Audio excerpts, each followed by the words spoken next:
Callie, welcome to the Browns. And how has it been so far coming to a new organization now? It's been 100 miles an hour, but I was welcomed with open arms. There are phenomenal people in this building. I think the direction that we're moving in is very positive, and I'm excited to be here. Your story is, it's really amazing. I mean, and everybody's story, whether it's a man or a woman, and how they climb through the ranks, it is just amazing to kind of go through it all. Tell me this, what do you think drives people in football that just has them always trying to get a little bit better, to find something a little bit more, to find the answer to a problem out on the field or to advance themselves? Because it really is unique to that sport. Absolutely. So I think the unique thing about football is, from a player perspective, a coach's perspective, a personnel perspective, it's a game of adversity. And so if you've played it, if you've coached it, if you've been a scout, if you've worked in operations, you understand that it's all encompassing with adversity. And so everybody's trying to overcome that adversity. It becomes a challenge. How am I going to beat my opponent in whatever capacity that may be, whether it be from a strategy point or an actual physical point with the player? I think that there's an adrenaline rush that comes with that. It becomes a passion. I mean, there's something about the game of football that drives this competitive force. Everybody's trying to be on top, and like I said, in any capacity, any category that may be. You played a lot of sports, right? Yes. What made football the one that you said, okay, that's the one that's the hot button for me? The camaraderie. You know, I played when I was young, and I just remember creating a family even at 10 years old. There's something about the sport that brings you closer together. It's the competitiveness, but understanding that you can't succeed if it's not for the person next to you. And there's a lot of team sports, but it's a little bit different with football when everybody's trying to take each other's heads off. Now, your dad played football. Yes. Tell us about him. You know, he played at a lower level, but he always loved football. It was a passion of his. When he went to school at the University of Miami, you know, it was embedded in everything that he did while he was there. He was very passionate about University of Miami football. And so for me growing up, you know, that bled to me. So I remember being really, really young on Saturday afternoons watching University of Miami football and rooting for the Canes. And I go back and I read something where there was a disappointing night in your life. That was a great night in a lot of people's lives here in Ohio. It was when Ohio State pulled out and won the national championship in that classic couple of overtime game on that Friday night, where it probably in your eyes it looked like the Hurricanes had won the game. Yes. And then a phantom flag comes out and the game goes on. And tell us about that night. It was tough for you, huh? Didn't want to go to school for a couple of days? I was devastated. I was absolutely devastated. You know, we were actually in Florida on vacation, and we were set to come back the next day. And we watched the game, and I just remember being so upset, even on the way to the airport, getting on the plane, and then not wanting to go to school because I had a bunch of friends who were Ohio State fans or just were not rooting for Miami. And, you know, I was young, so fandom is a little interesting at that age. But, yeah, I didn't want to go to school. I was absolutely devastated. It meant so much to me. It meant so much to my family. So watching that was hard. How did you break through to get a coaching job? Yeah, I mean, it was kind of a weird sequence of events. I was playing women's professional football at the time. I was in my early 20s, and I was coaching high school softball. And the high school football coach who was at that school actually approached me in the hallway and, you know, said, "Hey, I heard you play, and you're coaching a sport. Have you ever thought about coaching football?" And for me, I guess, you know, I kind of fell into that societal thinking of like, well, women don't coach football. What do you mean? I didn't even see that as an opportunity. And he invited me out that spring to workouts and then ended up giving me a spot on the staff that fall, and that's kind of how it all began for me. So when you went out there for the first day on the football field now, and you're dealing with young men who are out on the field, and now they're going to listen to advice, technique, tips from a woman, how did that first go? They're always skeptical. You know, this is something they'd never heard of before, and the head coach, Coach Wells, had given me an intro and kind of talked about the fact that I played, and you could see their heads kind of be like, "Oh, okay, like wait a second, we're curious." But I'm a very hands-on coach, so you know, we got out there and we got into individual drills, and I was with the DBs and I was putting my hands on them, showing them how to jam, and right off the bat they were kind of like, "Oh, wait a second." So you know, I always had confidence in the fact that I knew why I wanted to be there. I knew that I was there to make them better. And my whole philosophy since I started this was it's very easy to gain the trust of your players and of your fellow coaches if you're somebody who can help the team win, help make them better in any capacity, help make their job easier. It's very easy to gain their respect. So I went into it with that attitude. I never felt defeated if people were kind of skeptical about me. I knew it was just going to take a little bit of time, but if I stayed true to why I was there, they'd see it as well. So then you go to Dartmouth, and there's a very important man in your life, and that's the coach there, Buddy Stevens. Absolutely. Kind of takes you under his wing, and Yeah. he believes in you. And now you're at an Ivy League school in a beautiful spot, Oh, absolutely. Hanover, New Hampshire. And did you say, okay, this might be the place where I really kind of put down roots here and stay here and coach? Yeah, I give so much to Coach Stevens and the opportunity he gave me, because he didn't just hire me for a job, he opened it all up for me. As involved as I wanted to get on the field, as involved as I wanted to get in the recruiting and the operations, he trusted me enough to let me just kind of get my hands a little dirty. Yeah. And that was my first opportunity. I'd had a small internship with the Jets, and at that point I knew football was my career. But the job at Dartmouth was when I was like, this is solidified for me. This is where I belong, and I belong on the field with these players too. And I was overcome with the support of the players themselves as well, who loved having me there. And through those 2 weeks of camp before I was officially offered the job, really made me feel at home.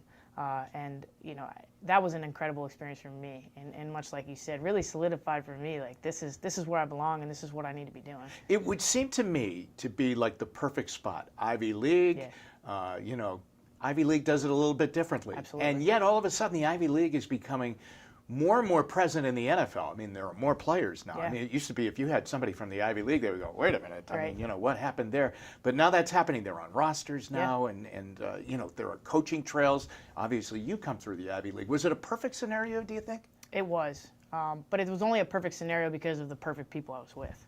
Without that kind of a platform, and without those kind of people in your corner who are helping invest in you and teach you, without that, it doesn't happen. It's all about time and place, but it's really about people, and football really is a people industry. Yeah. It's about the people who are willing to help you grow. Yeah. Take me to the NFL. How does that happen now? So I was still at And are you Dartmouth. amazed that these things are really clicking in for you? It has happened quickly, yes, but definitely. But again, it goes back to the people that I've been able to be around, and that's why it's happened the way it has. So, Coach Stevens gave us the opportunity to do professional development. I had met Coach Sean McDermott at the Women's Careers in Football Forum at Combine last year, and he had offered an opportunity to come and shadow for a few days what they were doing in their spring program. I followed up with him on that, and he said, well, let me one-up you. If it's okay with Coach Stevens, could you come and intern with us for the Bill Walsh Fellowship during training camp? Got the okay from Coach Stevens, again, just being in my corner and wanting me to grow. And I went to Rochester, New York, and joined the Bills for training camp. And a couple days before I left, Coach McDermott asked me if I would come on full-time. And with Coach Stevens' blessing, that came to fruition, and was packing everything up, and off to Buffalo I went pretty quickly. So now it's different, though. Now Yes. you've gone from the high school kids saying, okay, she's teaching us how to jam at the Yep. line of scrimmage. You go to Dartmouth. But now you're in the NFL, Yeah. and when you go and you're around the professional players now, do you take a deep breath and go, okay, Yeah. I'm going to be okay? Yeah, absolutely. I think just like the same mentality that I had with the high schoolers, I had the same mentality at the pro ranks. I was there to make them better. I was there to grow myself. And as growing myself, I was going to become a better person for them. I knew it wouldn't take long for them to see that from me. And it didn't. It didn't. Have you been watching the careers of all of these other women, whether it be in the NBA Right. or through the college ranks and now in the NFL? Have you been watching them and how they've been progressing? Yeah, it's been phenomenal. Just the past 5 years, the traction that we've gotten, the jobs that are opening, the opportunities. And I've always said that it's such an awesome thing to see, because every single one of us that lands in an organization, like all of a sudden it's the Cleveland Browns have hired a female. Yeah, right. I'm going to come in contact with hundreds of people in my time here. And because I bring a lot of passion to my job, I'm going to leave a good impression on them. And in a couple years when they go to another organization, they're going to be able to say, we had a female as a part of our organization. Right. It was a really good thing. And that's going to be this branch effect that happens. And the women who are involved right now, who are getting hired and who are seeking these positions, are phenomenal. And they're going to continue to leave those impressions. So this growth is going to continue. I'm very confident in that. Do you get a lot of reaction from younger people that will come to you and say, well, how did you do it? Yeah. Oh, absolutely. A ton. And, it's my responsibility to give them the advice that it takes. And I take that very seriously. I'm opening the door, and this is a great opportunity for me, but this is all for nothing if I'm not opening the door for hundreds after me. Yeah. If it's just me that gets hired and I'm not doing anything to help somebody else get in the door, this is all really for nothing. Am I correct when I go along this line that Kevin Stefanski, now the coach of the Browns, had the job that you are doing here in Minnesota under Brad Childress. Correct. Okay. So there's no fooling him. I mean, he knows that he knows what needs to be done. Absolutely. I would assume he did that well. Absolutely. Did you know of him before you met him to this point where you get hired by the Browns? Well, we had connected through people that I worked with in Buffalo, and spoke on the phone a couple times, and we kind of just clicked right off the bat, and had great conversations. Some about the position, some just about getting to know each other, and it seemed like we had known each other for a while after only talking for a couple conversations. What is the job? What will you be doing here? Give us what your responsibilities are. They seem to be mammoth. Oh, they are. And it's funny because I get asked that question, and there is no job description. Nobody ever plopped a job description on the desk. I think Coach Stefanski hits it on the head when he says it's an anything and everything job. But ideally, the way that I see it is my job is to take as much off his plate so that he can build this football team and build this staff, and we can win football games. What is your specialty as far as what you would want to do with the game? Yeah, I just... Is there an area where you say, boy, I love the defensive side, or I love the offensive side, or I'm going to maybe start off at special teams or something like that? I think I've fallen in love with all of it. I've been exposed to all sides, and a good thing about this position is I've not been taken out of the football side in any capacity. I get to be as involved in offense, defense, special teams as I want to be. I think specialty-wise, I don't want to hitch myself to one side of the ball. I think that the best coaches, no matter if they end up positionally or not, are ones who learn the game. And that's something that I've tasked myself with over the next few years of my development. I want to learn the game of football as best I can, in and out, every position, every side of the ball, to be as well-rounded as I possibly can. You know what's amazing is that there are people, and I know in the football world, that are right now sitting up late at night into the morning hours, and they're trying to come up with the new concept. I mean, someone made the spread offense. Right. Someone's trying to find a way to stop the spread offense. Right. Someone's staying up probably in this building late at night saying, how do we defend Lamar Jackson twice a year? Right. Are you kind of like that? Do you fall into that kind of hole? Absolutely. I mean, my whole trajectory to this point has been a testament to the evolution of football. So football's ever evolving from the X's and O's to the hiring process and the diversity of staffs. And, in order to be successful, I think you have to buy into every capacity of that. So the fact that it's evolving, Coach Stefanski said something amazing not too long ago where he said, if you look at the game of football 30, 40 years ago, you probably wouldn't be able to recognize some of the things you were looking at, because that's how much the game has evolved up to this point. And it will evolve 20, 30 years from now. And it's the successful teams and coaches that are willing to accept that and do what you just said, stay up late at night and try and figure out. They do something we've never seen before, but we've got to find a way to beat it. You have to think like that. I consider myself somebody like that, innovative, progressive, and trying to be 2 steps ahead of whoever's going to line up across from me.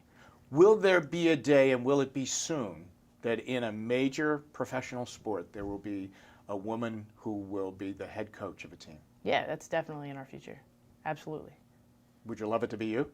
Hey, I'm not one to call my shot. I just hope that it's somebody, and I know that it will happen. And whoever it is will be very qualified and ready to roll, and I think everybody should be ready for that. Have you done a quick study, although it doesn't seem like you do quick studies on everything, you pretty much go into it, on the history of the Browns? Yeah.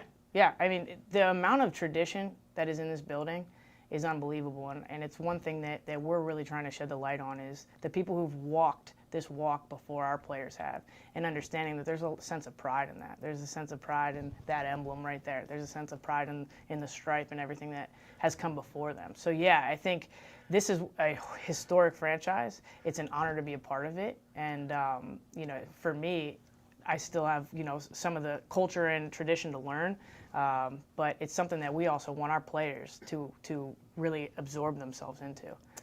Well, I hope someday we see you on a Super Bowl ad like Katie Sowers, and all of a sudden there's Callie out there, and hopefully wearing brown and orange. Exactly. And we wish you the best of luck. Really, Thank you very it's been much. great. It's been great welcoming you. Thank you. I'm happy to be here.